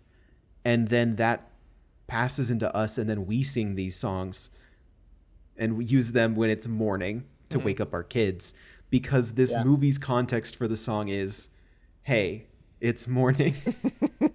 And that makes them maybe relate. And I know that's not, obviously we all sing songs from musicals, whatever. Sure. But it's very interesting that it doesn't obey the rules of good musical song. And yet it's the top. It's a great point. Musical. It's very well put. They, Debbie Reynolds also shared that, I believe it was the couch sequence where they flip over the one couch and then they stand and knock over the other couch. I think it was that one. It could have been another sequence in this number, but they did 40 takes of it. And they printed the first take. It's just a testament to Gene Kelly's directing style. It may not be this couch take because I've paused on it and you can see like 1,000 footprints in that couch from the times that they flipped over that orange couch. That's funny. So, okay, we've kind of arrived at the part of the movie. We're here. In which they have solved their problem, which is it's the Dancing Cavalier. And they pitch it to RF, and RF's on board, and then Cosmo pitches that name. And then Gene Kelly's like, well, now here's the story. We'll add in a modern bit where a stagehand has a sandbag land on his head, and that way we can do modern musical numbers. And they're like, that's so smart. Tell us more about that. And Gene Kelly goes, okay. And then we enter this movie's dream ballet. Yes. And it is the problem I have with the movie. And when I was a young dummy who couldn't appreciate dream ballets, I was like, it kills the pacing of the movie. And watching it this time, I was like, it doesn't kill the pacing. It just makes no sense. And the movie is trying to rationalize a dream ballet in a way that is distracting for me. Yeah. In which he's like, well, this is what it's going to be. And I go, no, it's not. It's 1927. Yes. None of this is possible. And at the end of the sequence, it just ends. And then we go to a screening of The Dancing Cavalier later, and the movie ends with the black and white French Revolution section. And I go, okay, so that was... it was just a dream ballet, and you literally couldn't think of any in other than trying to make it real within the movie, and it's very distracting to me. It does feel like in the fiction of the film, they shot the dream ballet, and then RF had the thought that most sane people have, which is, this is way too long, and I don't think we can have this in our movie. And then in the movie, the dream ballet is cut. But in the movie, we watch. It's amazing the way, again, the pre-language thing. It's amazing the way that I am conditioned to fall asleep during the dream. Okay, ballet. so Yes, same. so this is something that I've been formulating for a long time. Of like, Okay. I want to know if this was your shared experience as well. Of my family, every single movie musical we watched that was released anywhere from like the 40s to probably late 70s. There is Just one that skip. thing. There's one skip song. Every Just single fast one has forward one that skip part. song, and it was always this. I'm so relieved. I was so scared to eat. I wasn't going to say it because I was afraid of being judged, but we would just skip We'd skip it. the 20-minute dream ballet towards the end But- of Singin' in the Rain. But the silk moment The- is transcendental. And it is. Yes. And again, it's not bad. It's not, no. It's very impressive. Gene Kelly, you can dance. And we saw this just last year with An American in Paris. And to come to this and just be like, what if we do this whole Broadway review thing? And I just don't know if you gotta dance this time. But then the silk. But then the See- silk and the sunset, and I go, it was worth it. It's crazy because like I have such like a perfect parabola arc with this whole thing of opening gotta dance. I'm into it. I like the big neon lights. I like the garish costumes. And then you black out and guys are flipping coins all of a sudden. Yes, yeah. I'm like once we get to the vamp in the nightclub, I lose all interest. I'm out. I'm super out once we get to like the montage of him rising the ranks of vaudeville. Yes. Which is wild because this has Sid Charisse being extremely sensual. Yes. And it's not enough to keep my It's attention. not enough. It's not enough. And then as soon as the Until- silk comes back Wild. in, like I'm through the stratosphere. Like Yes. there's so much good in here. But When it switches to going up, yes, it like takes my breath away. it's I don't know how they like did it. it's insane looking at behind the scenes photos because it's basically like, from what I can tell, it's 3 industrial fans. They have hairsprayed both of their hair within an inch of their life to try and Wondering keep it about from that. moving.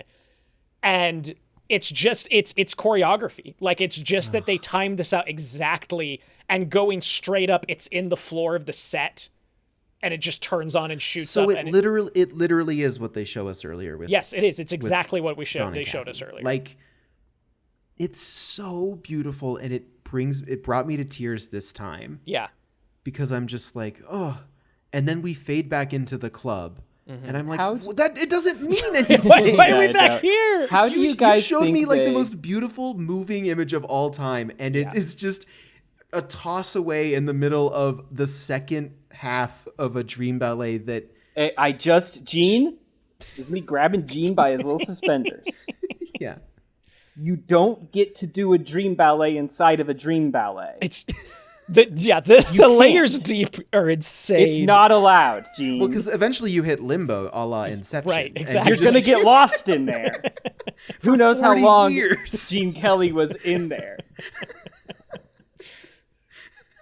Inception. You but can't it's do dream it. ballets. Oh no. Oh no.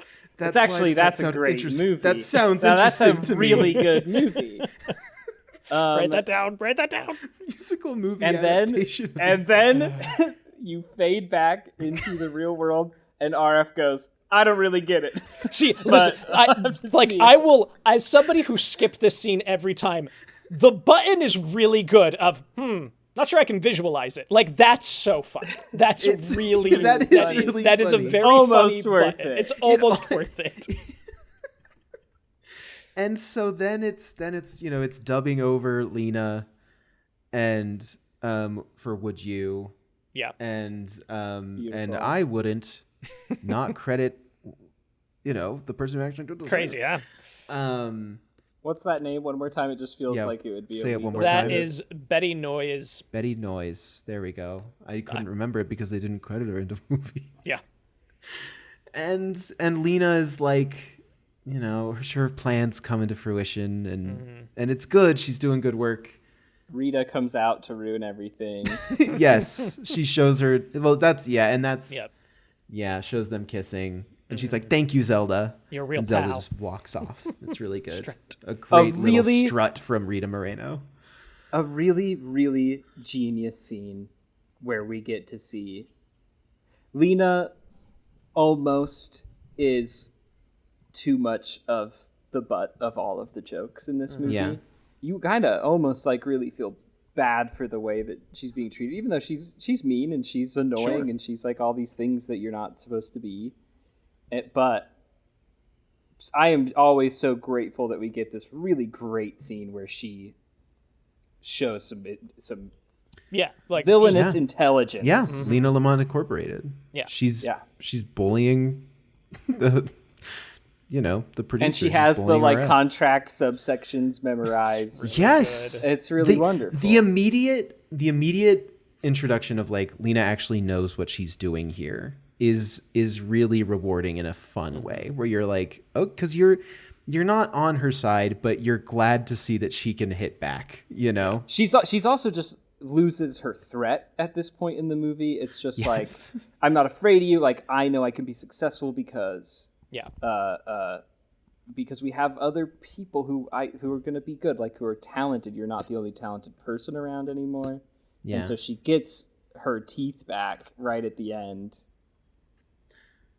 just the way she hits people, I ain't people. Like, just, it's incredible. And just it's such a perfect, like, balancing act between her silliness and, like you said, giving her teeth back. Like, she is dangerous in this scene. Yeah. And the genius of ending the scene with I've said this 5 times, but the funniest joke ever written. It feels like to me. If I have more money than Calvin Coolidge combined. Put together. Put together, that's what it is. Put together. Genius. It's really great.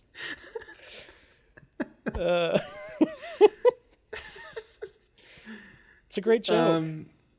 And then, Dancing Cavalier plays and they love it. And then they're like, Lena's final like ploy is like, well, I'm gonna do this. And she goes out and she talks and they're like, sing for us.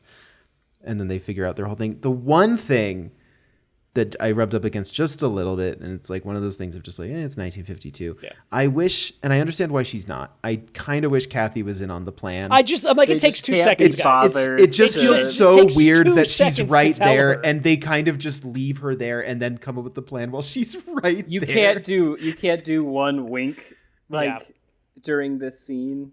Like, you could still have her run off because it's overwhelming for everyone to laugh.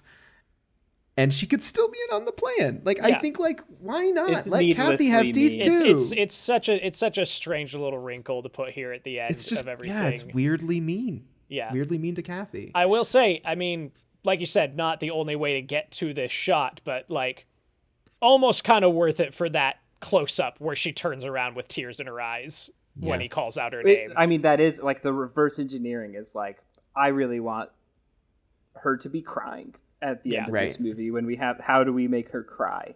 Yeah. And it's like, we're in a rush and I don't know. I agree with you though. Let's do this big plan and not tell Kathy. Yeah. We also I do like at the end of Good Morning when Cosmo comes up with the idea of this, of the dubbing. It's just a fun my little mouth. Thing. Yeah. I just wanted to go back really quick to that, but we're at the end and I love this song too. You Are My Lucky Star. You Are My Lucky Star. I love it. Yeah. And she's the real star of the picture. Yes. Another one. It's interesting, like, the ways that, like, we drill down into culture of, like, this being a Broadway standard for so long, originally from Broadway Melody of 1936, that when we get to Alien, her singing this to herself as she straps into the seat is Singing in the Rain again. It's not the Broadway standard, it's this movie. And I love that even at the farthest reaches of space, it's still Singing in the Rain. Yeah. You know what I forgot to mention is She's so refined. I think I'll kill myself. Yes, I laughed out loud this time. I just remembered it. Oh my god! And I can't believe we almost got through this whole episode without talking about she's so refined. So funny. I think I'll kill myself. Just the dead, the no and she static just delivery. Means it. Her that is the most miserable person I've ever seen. And also feels so true to film. Yes. Truly feels like an experience that has been happening since it's the most 1900. modern joke. It is. Yeah, you feels so modern. Take a still of Zendaya in the Odyssey and make that a tweet with that caption, and it's going gangbusters. It feels like it's a line from I Love LA. Yes, 100%. I'm so glad you brought that up. It's incredible. There's just so many. I'm looking at the quotes page now. This is a dangerous thing to do. It's just yeah, could have been the whole episode. Could have been just reading, Singing in the Rain. Yeah. Nuts. Remind me to give you a raise. ORF. Give me a raise. It's so good. And then Billboard Singing in the Rain, starring Kathy and Don. Which is the entire the backbone of that essay I wrote about apparatus theory. Is that I'm okay. Is the movie we just watched the movie that is on the billboard? Is everything we just saw the movie Singing in the Rain starring Don Lockwood and Kathy Selden? Yeah. Or is it all how many layers deep does this thing go? Where are the edges of the apparatus? Mm-hmm. Fascinating. I just think it's interesting. Do you have anything else from your years of repentance, Parker, that you'd like to say about this movie of defending it versus set the record straight? Yeah, this is your opportunity to speak on it once more. I don't want you to not have that opportunity. I feel not to show my hand a little too hard, but where I'm going to be landing by the end of all of this, I think will grant me that that clemency. Better than Love Actually, worse than The Hurt Locker? That's where you land. That's exactly, yeah. Actually, it's squarely between Van Helsing and Waterworld. Oh no. When Parker said that he didn't stick up for this movie enough when he was 18, it's because he made a presentation about how it was good. Yeah. He's I didn't tear it apart enough. Yeah. Will, do you have any other thoughts before we get into criteria on this movie? No, I don't. Okay. I really do. I think we wrung this thing out. It's just in that it's a weird movie to talk about. The things to talk about are just how much fun you had in every individual moment. And I love this movie for that. Yeah. Me as well. Okay. Well, historical and technical relevance. Just to go over this as we start talking about legacy. What is a legacy? It's putting seeds in the ground or whatever Alexander Hamilton said. It's number 10 on the 2022 Sight and Sound list as of 2022, which is what I just said. But it did appear twice before then on the list of the 10 best films of all time. In 1982, it was number 3. And in 2002, it was at number 10 and tied for 19 on the director's list in 2002. Okay. But as of 2022 on the critics list, it is at number 10. This is the 10th best Charles Foster Kane has seen this movie coming up on him for a long time. For a long time. Yes. And that is true on the AFI Top 100 as well. It's number 5 on the AFI Top 100. And again, as we mentioned earlier, it's number 1 on the AFI Top 100 musicals. I did just want to cover this because it's something that we bring up every once in a while. I checked. It's not on the Vatican's list of films. I suppose it has no spiritual or philosophical or cultural relevance to the Vatican. I'd like to hear the new Pope's thoughts on this. Yeah, I feel like he's put out a new one on this. He should I put feel out like a he's new probably one. pretty into Singing in the Rain. I think that's a fair assumption. We get an American Pope, and he's finally the only real change he makes is he's like, Singing in the Rain. Put it on the list. Put it on the list. And it was nominated for 2 Oscars at the time. Best Supporting Actress for Jean. Yeah, let's go. She got a Best Supporting Actress nom. And it was nominated for Best Scoring of a Musical Picture. Sure. And it was among the first 25 films chosen for the National Film Registry. So by 1989, obviously, it was that one's pretty important. And it's number 109 on the Letterboxd Top 500, which again is a list that Citizen Kane appears on in the 300s somewhere. For a long time, it wasn't on the 250, and now it's on the 500, and I can't just say Citizen Kane doesn't appear. I have to be like, it shows up. Yeah, they at expanded it now. But that's kind of its legacy. I mean, it is a beloved film. Yes. It is a film that remains relevant, I think, constantly. It only misses you if you are the kind of person whose brain just turns off at musical. And even a large number of those people like this movie. Yeah. But I think just on account of being in one of the nicher genres, as far as modern sensibilities go, I think that's why it's so high up on, like, if you're polling popularity. Yeah. I think that's a fair point. What are your thoughts, Parker, on cultural and technical relevance? I mean, we opened the episode by talking about how this movie transcends speech. Like, it's super, like, it precedes cognizant thought for a large demographic of folks. And that is something, like, absolutely worth taking into account. Because, well, to be fair, so does Citizen Kane. Right, naturally, of course. When I was 2, I had dreams of a snow globe hitting the ground. That's big.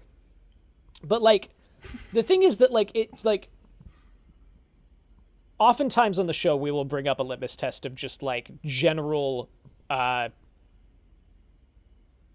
iconography, recognizability, things like that. And you can say the phrase, it's the Citizen Kane of blank, and people will know what that means. I think most people on the planet Earth could whistle Singin' in the Rain for you. Sure. You know, and, like, I think it is, as I said earlier, like, on par, in my opinion, with Wizard of Oz for, like, 20th century American pop culture, like, pillar, like, foundational keystone pillar. Yeah. So I give the point to Singin' in the Rain personally. I think that Citizen Kane edges this movie out significantly on the technical elements. But this has the greatest push-ins ever. But this is like, it's I was doing thinking about the crazy shit with the when I said camera. that. This is a well-made movie, and, like, informs, like, it's way up there. I just feel like the one win I can give to Citizen Kane is, like, fair. No new techniques of cinematography were invented for this. Yeah. They just were used with precision. Mm-hmm. Yeah. I can get behind that. What do you think? I think where do I land? And with that, and how do I think about it without putting dead air on the podcast? I think that I will side with. I think the point can go to Kane as for a similar reason that Will is saying from me personally. If we're each, sorry, I think, like, there's the cultural and technical. There's, like, the two parts of this. The cultural is Singin' in the Rain. Yeah. The technical is Citizen Kane. It is Citizen Kane, but I do think that the cultural outweighs the technical. Like, I personally, I give my point to Singin' in the Rain. I see. I thought I was, and see, there I was like, Will's being really smart about this, and I think I agree with his position. If I weighed the technical part more importantly than the cultural part, sure, but I don't. I think the cultural piece is more important. I think you could also look at the technical achievement of dancing, and be like, of all of Gene Kelly's films, surely him dancing and Singing in the Rain is the one that has left the most impact. You could argue An American in Paris the year before this, but, like, this is the one that lives in the populace mindset, right? I think. Yeah. You know, he's in Roku City. Gene Kelly in Singing in the Rain is in Roku City. True. I'm bringing in a new a new subset of criteria. Yeah, which is, that's are they in Roku Are they City? in Roku City? Well, now we've got to find out. Because I feel we've- like who I we've feel covered like that's in Roku Kane's City? cabin is in the winter version. It's I think gotta like be I in think the some winter Okay. version of Roku City. Okay. I gotta find I- out now. Look it up too. Just like inside baseball a little bit. I Yeah. need to take Rio to a play in a few minutes. Okay, Okay. we'll wrap it. And so Let's I wrap may it need up. to speed Okay. up the wrap up. Okay, let's wrap it up. So, we know where we're landed on this stuff. yeah, all right. We'll give point to Singin in the Rain. And then how well do we think it's doing what it's trying to do? Flawlessly. Surprisingly, perfectly. Yeah. Because Yeah. again, you don't come to this movie being like, I gotta know everything that makes sense in this movie, or else it's It dumb. absolves itself It of does. all expectations. Yes, it does. Yep. I agree wholeheartedly. Okay. Also, Great. Citizen Kane is in the winter version of Roku City. Oh, shit. There you go. Okay. Anyway. And that'll be looked into at a later date. Yes. And of course, do we like it? Do we connect with it emotionally? Yeah, a lot. And we're rooting for Don and Kathy? We are. Like I don't like that's Somehow, we don't have yes. time for it. Of like yes. Like romantically, yes, just by the nature of the movie. I think he's too much of an egotist. Like he doesn't like get super excited until she reveals that she's read the fan magazines and watched the movies and all Sure. that. But that's aside. I am Yeah. rooting for them by the end of the movie. If the movie can make you feel something about the romance, I feel like that's how a romance works. Yeah. I think Fair. like if you, like Will saying, if you can look the other way on reason because the movie magic make you feel it, then that's a well-made thing. Yep. Okay, well, Okay. where do we land, everybody? Criteria says yes. Take it a step back. I think yes. I think so. Okay, I'm not going to disagree at all. Will, Okay. would you like to say it? That Singin' in the Rain is definitively better than Citizen Kane. There it Yes. is. There There it is, folks. everybody. Will, thank you so much for Thanks being so here. much, Will. Always love It's having great you to on. be here. Yay! Always a joy. Always a pleasure. And we'll see you again next year. Yeah, we gotta call and catch up soon. Give me Yes. give me a ring. Next time, just so everyone knows, next time we'll be talking about After Sun. I forgot. That's way too.